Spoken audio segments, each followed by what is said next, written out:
We're going to start with our Module 3, okay, and we call this Module 3. We call this module Paradigm Shifts and How to Build an Organization, okay. One of the most important things that you must have is the right frame of mind, okay. Attitude, I've seen this many times. Attitude determines altitude. Okay, I'm sure you've seen these motivational posters that carry this, and that's very true, not just in this business, but in every endeavor that you undertake. Your attitude, your strategy, your outlook on the business will determine how big your organization will get, okay? One of the keys to succeeding in this business is understanding and accepting that most traditional strategies and concepts are not always totally applicable in this business, okay? We have in this room about 200, 220, 230 people, all of you have come from your different fields of expertise, okay? And I'm sure you all have your training and your knowledge from the different fields of business that you're involved with. And these are all great, okay, if you're doing those businesses. Okay, but we have to accept that many times the strategies that you need to make this business work, okay, are different. Okay, fortunately the strategies for this business are much simpler, but still you have to accept the fact that it's different. If you were a basketball coach and you wanted your team to win, okay, you don't use basketball strategies for swimming. Okay, and you don't use swimming strategies for basketball. If you're a basketball coach, you use basketball strategies. If you're a swimming coach, you use swimming strategies. You don't use badminton strategies, let's say, for soccer. It's completely different. It's all strategies, but different. Okay, we just have to accept the fact that in this business, okay, you need to change some of the traditional mindsets that we have. Okay, and I'm not saying that these traditional mindsets don't work or that they're not worth anything. Okay, I'm just saying that for this business, they're not always applicable. Okay, for example, okay, in traditional business and the corporate world, one of the key thoughts is the more connections you have or the more contacts you have, the better off you're going to be. Okay, haven't we heard that before? Right? If you are, let's say if you were to start a restaurant, let's say in, I don't know, let's say Germany. Okay, you just landed in Germany. Okay, and you're an expert chef and you want to set up a restaurant, and you set up a restaurant in Frankfurt. You don't know a single person in Frankfurt. Okay, on the other hand, we have here Bernard, who's lived in Frankfurt all his life. He has a web of connections all around in the different sectors of society, and he decides to put up a restaurant in Frankfurt. Which restaurant would you think would have a higher probability of succeeding? Bernard's, right? Because he has more connections. Okay, more people will know about it right away, and more people will start coming to his restaurant. That's the traditional mindset. Okay, and remember, I use the word mindset because, paradigm shifts means that you have to shift your mindset. Okay, and the paradigm shifts that I'm going to ask you to go through this afternoon are not going to be done only today. You're going to have to keep going through them on a daily basis because it is difficult. It is difficult to get rid of a mindset. Okay, it's something that you have to exercise every day. And since we were little students, since we were young students, we were taught that the more connections you have, the better off you're going to be. Okay, I know many parents that struggle hard and work very hard so that they can send their children to the best schools, not only for the education, but for the connections. Because let's face it, the world works with the buddy boy system. Right? If you have somebody, let's say in a high position here, and he's looking for people, he's like, oh, I went to school with this guy. Oh, he's a relative of my cousin, and my cousin says he's trustworthy.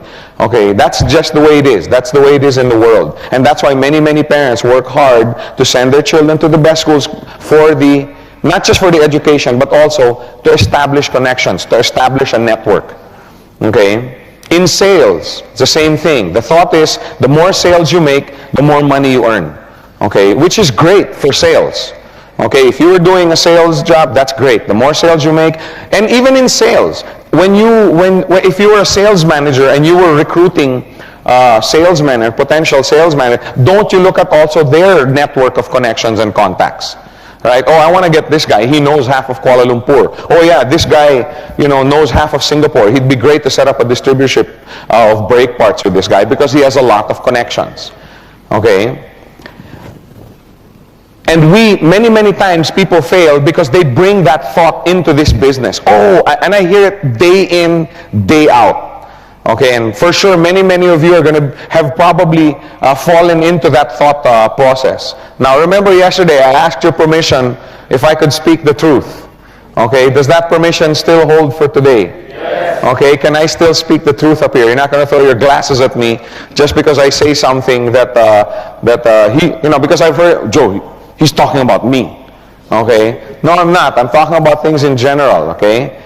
I've heard it many times, and I'm sure many people probably today still have the same mentality when they go out trying to do their Gold Quest business. Oh, I want to bring this guy in. This guy knows half of the neighborhood. Oh, I want to bring this guy. This guy is influential. Oh, this guy sits on top of this organization.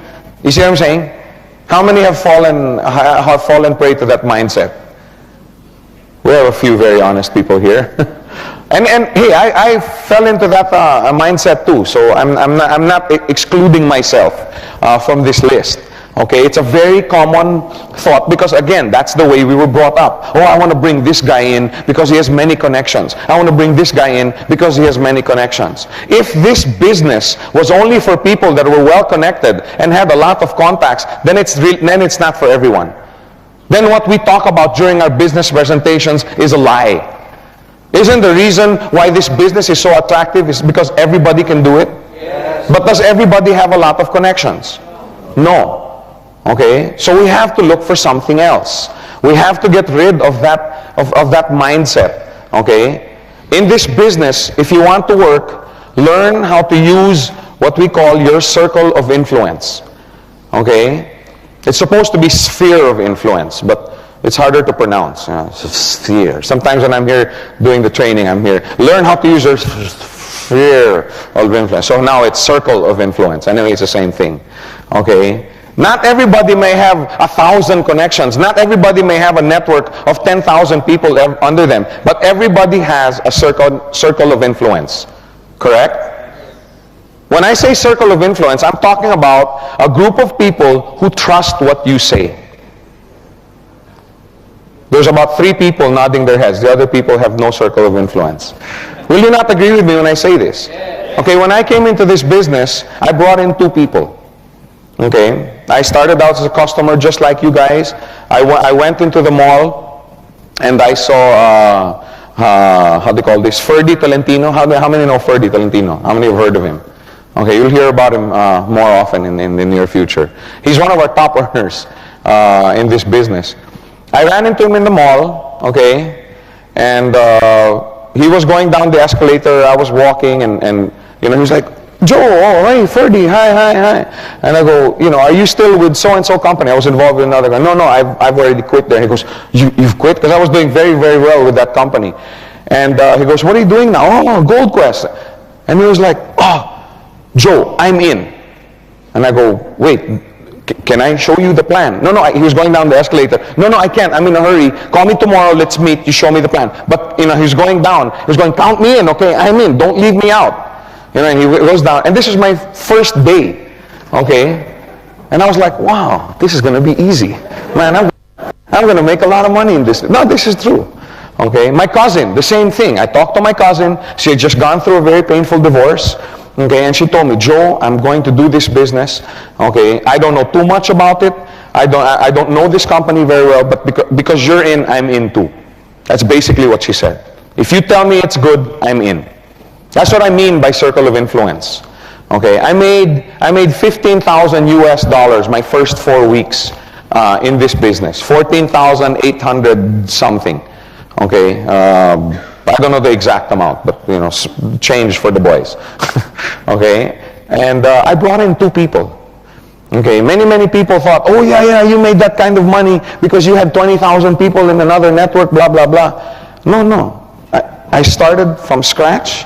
Okay, and I ran into Ferdy. He was a friend of mine, and later on, 2-3 months later, I asked Ferdy. I said, Ferdy, 2 days after that, I met with Ferdy and I showed him the plan. I showed him the business. You know, we met in a coffee shop near the escalator where we first met, and I sat down. We were having a cup of coffee in this French bakery, and I got the, you know, the, what do you call that?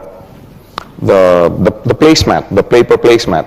You know, I turned it over, okay, and I started showing him the business plan, okay, and the more he got excited, okay, he couldn't sleep, okay, so he came in. But I asked him 2-3 months later, Ferdy, you know, how come I didn't even explain the business to you and you said, you know, you wanted in?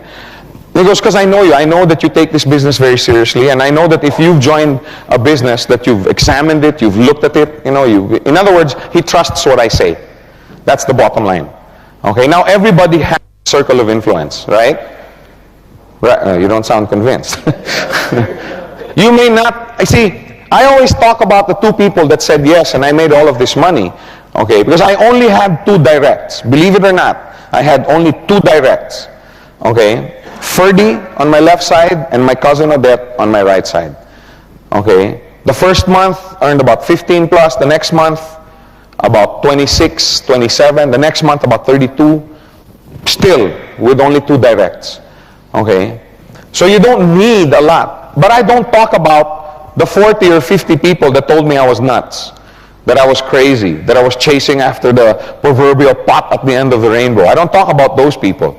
Okay? Because there were 40 or 50 people that told me I was nuts. I had one lady, okay, and my dad knows this lady, who literally laughed me out of her office. Okay, she screamed at me. She was angry. She's laughing at me. She laughed me out of her office. Okay, I mean that's how bad. And of course, just like you guys, I was extremely discouraged. I was demotivated. Oh, how am I going to make all of this money? I've only brought in my cousin and I was very depressed. I got depressed. Yes, I do get depressed. Some people, Joe, you get depressed? Yes, I'm just like you guys. Of course, 2 hours later, I wasn't depressed anymore. Okay, but anyway, I used to think that it was such a big blow to my career in this business. I didn't realize that it was a blessing in disguise. Okay, that all these people turned me down. Okay, I'll explain that in the second paradigm shift. Okay, but anyway, the point I'm trying to make is, your friends, your relatives, and colleagues will join you in the business not because of GoldQuest, not because of GQI, but because of you. You see what I'm saying? They will join because of you, because of your influence over them. Now, you may not be you may not be able to influence 50, 60, 100 people. But for sure, you'll be able to influence 2, 3, 4, 5 people. Correct? Most people have a circle of influence of about what? Some people say 10, some people say 20, some people say 5. I think 3 people is a safe amount. Correct? Or a safe number. How many will agree that most people have a circle of influence of between 3 to 5 people? That's a conservative figure, correct? Okay, let's say 4. Okay, let's say 4. Will everybody agree that that's a pretty safe number? You may not be able to go out, you know, and ask and convince 100 people to join you in this business that we call GoldQuest. But 2, 3, 4, 5. I think that's a number that most people can deal with, right? So let's talk about that number, okay?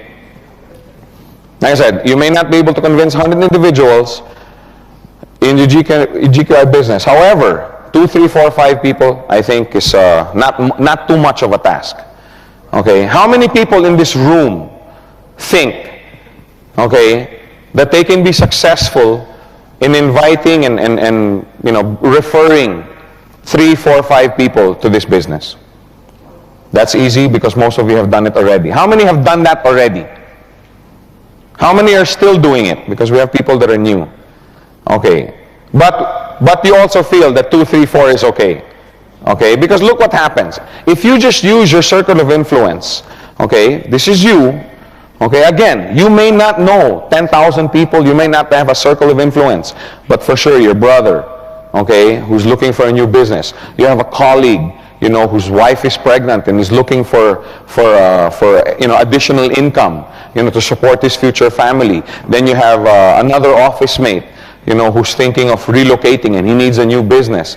Okay, just 4, 2, 3, 4, 5 people. Now these 4 people, will they also have their circle of influence? Yes. They will also have 2, 3, 4 people that will trust them, right? And these people will come into GQI as a business not because of you, but because of them, because of their influence. Okay, then pretty soon, they start growing. If you just sit down and busy yourself with helping them bring in their circle of influence, what happens now? Now you have an organization, right? Now it's starting to build. Does it make a difference to these people, to the computer? Okay? Does it make a difference that these people are not your directs? Doesn't make a difference, right? Because the GQI system does not consider that. All the GQI computer system realizes is that, hey, this guy's left and right is building. Correct? Now, if there was a premium for direct and indirect, then this strategy doesn't work. If you have, let's say, 5 and 5 direct referrals, I mean, you personally brought in these 5, okay, and you get $800, but if you get 5 and 5 and they're all indirect and you only get $400, then, like I said, this doesn't work. But there is no premium for direct or indirect referral. The computer doesn't care. As long as you have 5 on the left and 5 on the right, how much do you get? US 400. So if the computer doesn't care, why should you care? Does it make a difference that all these people came in because they were in the circle of influence of somebody else? No, it doesn't. It doesn't make a difference. It doesn't distinguish between a direct referral and an indirect referral. Okay, so if it doesn't make a difference to the computer, it shouldn't make a difference to you. Okay, if you just busy yourself with assisting your 5, bring in their 5, and bring in their 5, etc., etc. If you just busy yourself with that, okay, your organization will grow and you will prosper financially. Okay, let's make it very clear. Because many times, people have the thought that, oh, I'm going to purchase a coin, okay, and I'm going to bring in 10. How many thought that way in the beginning? In fact, many articles that I've read, okay, not just in this country, but many, they think that you have to bring in the 5 by yourself. But that's not so. It doesn't make a difference.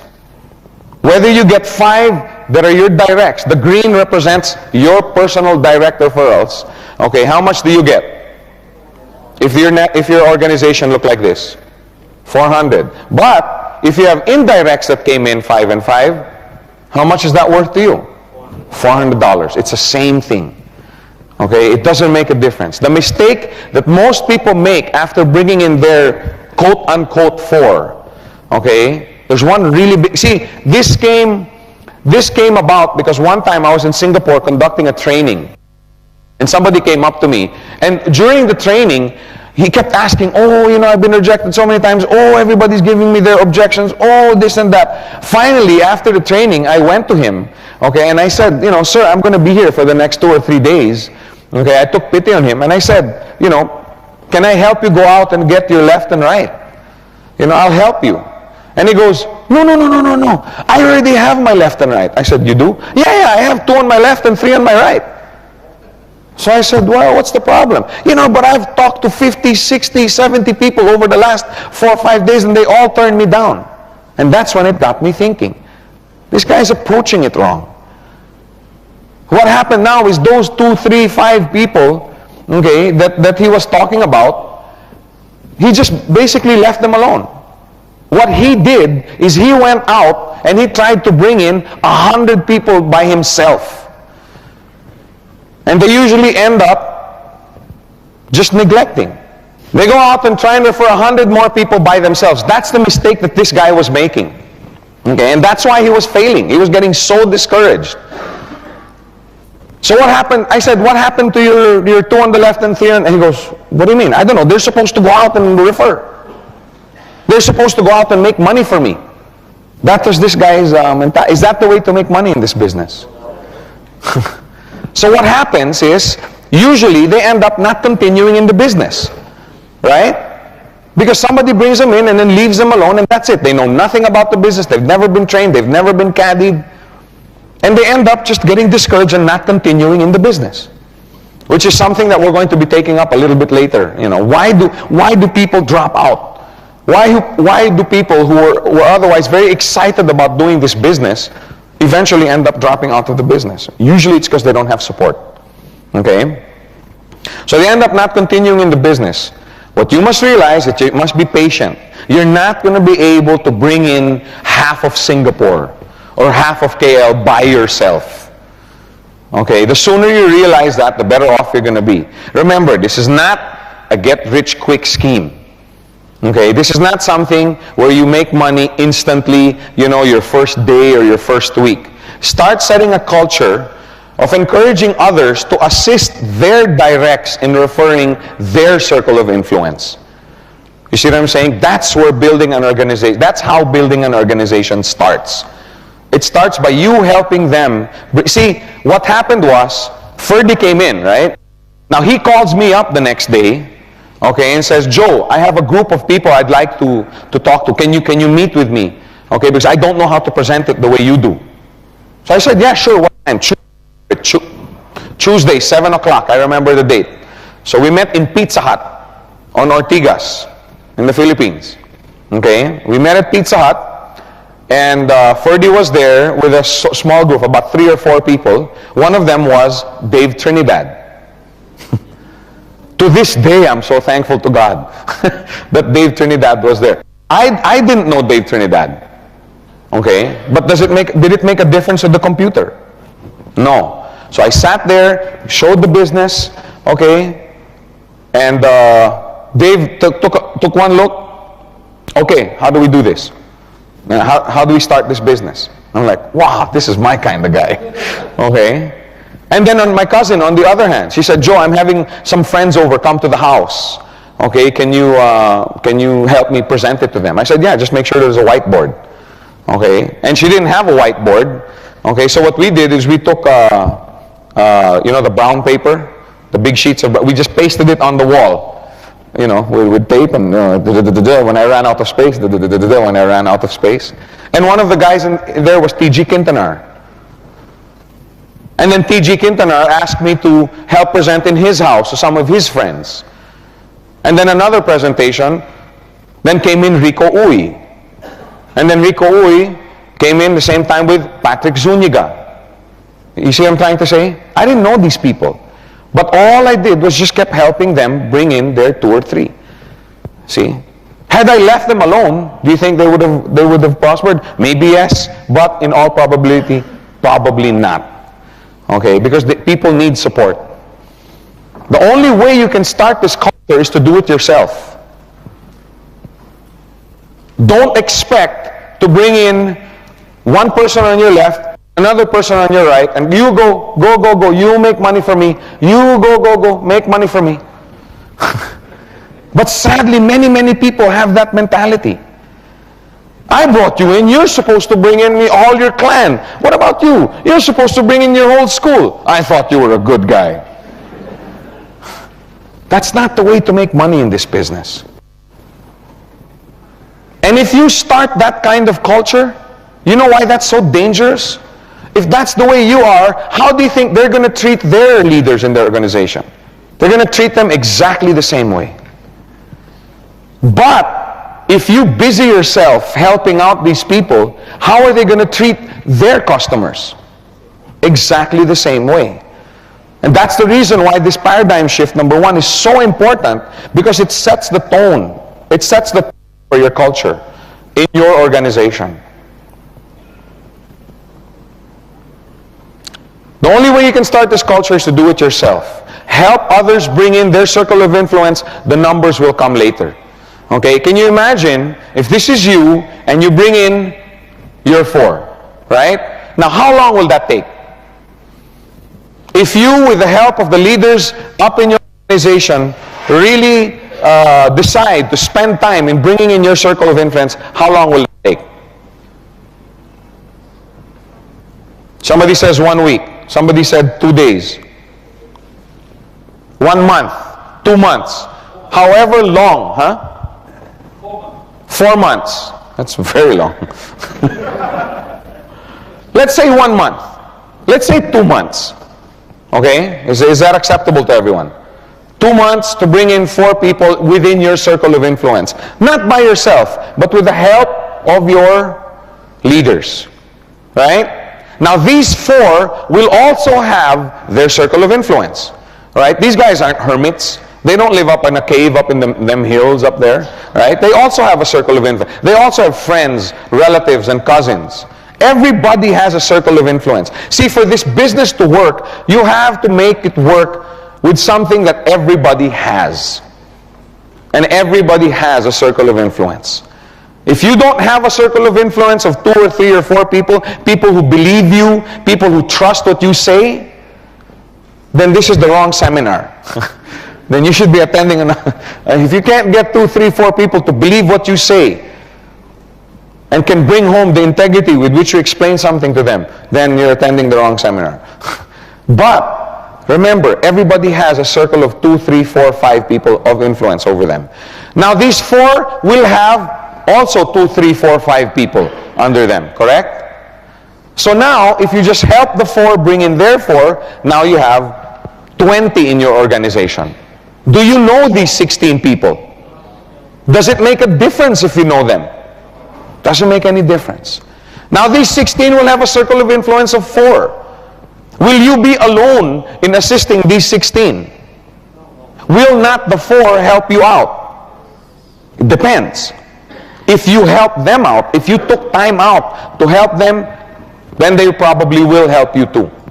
But if you just left them alone, they probably won't help you enlarge your organization. Now these 16, these 64, are they hermits? No, they also have friends, relatives, colleagues. When the 64 bring in them, then you have 256 coming in. Again, do you know these people? Doesn't make a difference to the computer whether you know them or not. Then the 64 have a circle of influence of 2, 3, 4, 5 people. Now you have 1,000 coming in. 1,000 people you don't know, but your organization help bring them in. Help refer them into this business. That's how you make money in this business. Teach everyone to work with their circle of influence. The first thing is accept it here in your heart. Okay, realize that you need to work with your circle of influence, and finally teach them the same thing. If you have people under you who think, oh, this guy is the president of this organization, oh, this guy is the minister of this, or this guy is a senator in this province, tell him, wait, that's not the way we're going to do it here. Let's work with your circle of influence of about 4 or 5. Then we will work with their circle of influence. Teach it. Remember, this is a business of impartation. Okay, the sooner you can get them with that mindset, the sooner they can teach their leaders also. And the big numbers will come later. I guarantee you, if you do it right, the big numbers, the sales, the volumes, the big checks, okay, this will only be a byproduct, okay, of the way you train and set the mindset in with your leaders. Okay, the numbers will come later. Okay, now we go to paradigm shift number 2. Okay, we only have 2, so don't worry too much. Human nature is to think only of 3 individuals. Okay? That's the way we were brought up, and again, that's human nature. Me, myself, and I. Okay, have you ever wondered, you put 2 kids, two 2-year-olds in a room with 1 million toys, and they'll fight about the same one. Have you ever wondered that? You have 2 kids in a room, and they have 10 million toys, and they fight about the same one. It's human nature. I'm not trying to offend anyone. Please don't, Joe, saying we're selfish. No, that's not what I'm saying. It's human nature to think about me, myself, and I. When you're a student in school, to illustrate my point a little bit, do you study hard for an examination, and then after studying for 2-3 weeks and taking the exam and submitting, do you submit it with your classmate's name on it? No, you put your name on it. If you know you did bad on the test, then maybe you want to put your classmate's name on it, right? But no, you want the grade. You want the passing grade. You want the high mark. In the corporate world, you don't work on a project, then give credit to your colleague because you want the promotion yourself, right? You don't work on a project, get everything in, the loan pushes through or whatever, and say, no, I didn't do it, Harun did. No, in the corporate world, no, it's in my report. This was my project, blah, blah, blah. Why? So that you get the promotion. And there's nothing wrong with that. I mean, let's face it.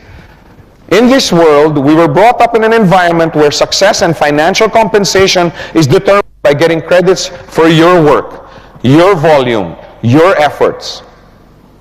That's the way we were trained. That's the society that we grow up in. Whether we admit it or not. There's some people that will admit it, and there's some people, that will say, no, I only think of others. Well, then why do you think of others?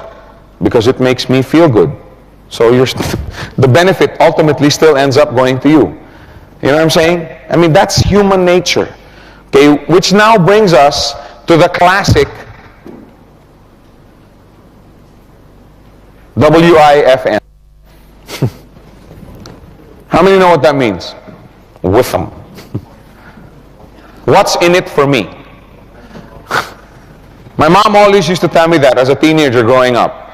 As long as you build your business that caters to this, in other words, to someone, what's in it for him?